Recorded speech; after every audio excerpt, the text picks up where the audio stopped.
नमस्कार, स्वागत है आपका। मैं हूं आपके साथ विवेक शुक्ला। उत्तर प्रदेश में ओवैसी कई चुनावी हथकंडे अपना रहे हैं। ओवैसी की चुनावी सभा में एक बार फिर से विवादित पोस्टर दिखा है। ओवैसी भाईजान अब गाजी सालार के भरोसे दिखाई दे रहे हैं। देखिए।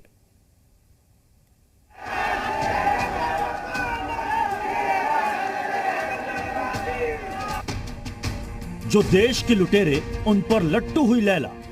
उत्तर प्रदेश का जो भी गरीब है, जो कमजोर है, जिस पर जालिम जुल्म कर रहा है, उसका बाप असदुद्दीन ओवैसी है। हिंदुत्व पर हमलावर ओवैसी के आका। चचा जान है क्या? इरादा क्या है तुम्हारा? पूछ कर आए अपने बाप से कि किसको चचा कहना। गाजी सालार से ओवैसी की हिंदुत्व पर तलवार। कहां गया तुम्हारा वाई वोट? कहां गया तुम्हारा जाता वोट? कहां गया तुम्हारा शेड्यूल कास्ट का वोट? जब यूपी की सियासत में लैला मजनू यानी ओवैसी और राजभर का सियासी प्यार परवान चढ़ता नहीं दिखा, तो हैदराबादी भाईजान उतर आए गाजी और गजनवी जैसे लुटेरों पर। यूपी में पैठ बनाने की कोशिश में लगे असदुद्दीन ओवैसी अब ऐसे सियासी हथकंडों का इस्तेमाल कर रहे हैं जो विवाद की वजह बन सके और उन्हें सियासी चर्चा में लाए। ओवैसी को लेकर ताजा विवाद यूपी के संभल से उठा, जब उनकी चुनावी सभा से पहले वहां पर विवादित पोस्टर लगाए गए। इन पोस्टरों में संभल को गाजियों की धरती बताया गया। इस वक्त हम संभल में मौजूद हैं और ये पोस्टर्स आपको मैं दिखाना चाहूँगा, जिस पोस्टर से पूरा का पूरा विवाद खड़ा हुआ है। यहाँ पर आप देखेंगे कि ओवैसी के स्वागत में ये पूरे शहर में पोस्टर लगाए गए। जनाब असदुद्दीन ओवैसी का गाजियों व वलियों के शहर संभल की सरजमी पर खैर मकदम है।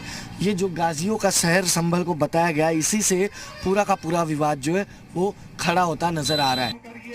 वही संभल के सिरसी में एआईएमआईएम की सभा में असदुद्दीन ओवैसी ने एक बार फिर मुसलमानों पर चुनावी दाने फेंके और उन्हें मौजूदा सरकार से कोई मदद नहीं मिलने की रट दोहराई।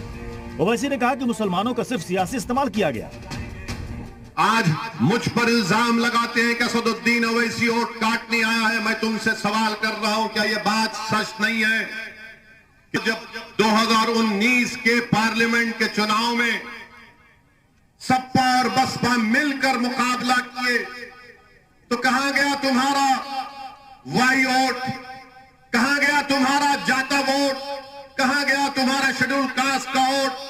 क्यों तुम्हारे 15 उम्मीदवार सांसद बने, मां बाकी पर क्यों कामयाबी नहीं मिली? इसका कोई जवाब नहीं। तो मालूम हुआ कि इनका वोटर खुद मोदी को वोट डाल कर आ गया।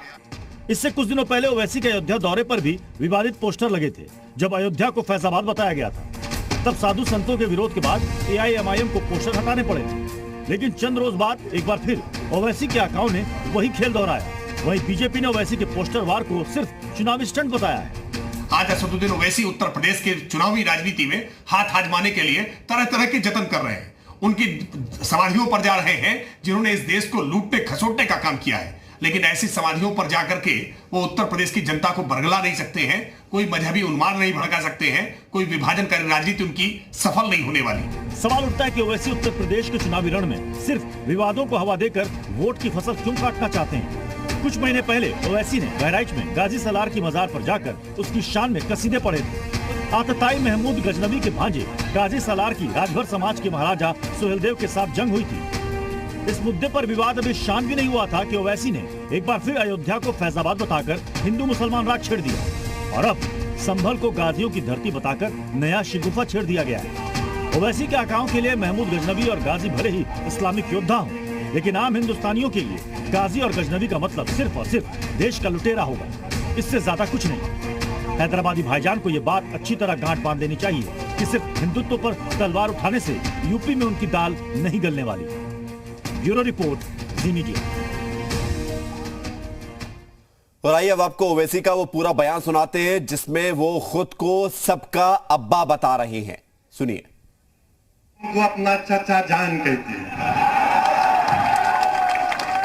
उत्तर प्रदेश का जो भी गरीब है, जो कमजोर है, जिस पर जालिम जुल्म कर रहा है, उसका बाप असदुद्दीन ओवैसी है। उत्तर प्रदेश में जो गरीबों का खून चूस रहा है, उत्तर प्रदेश में ओवैसी है।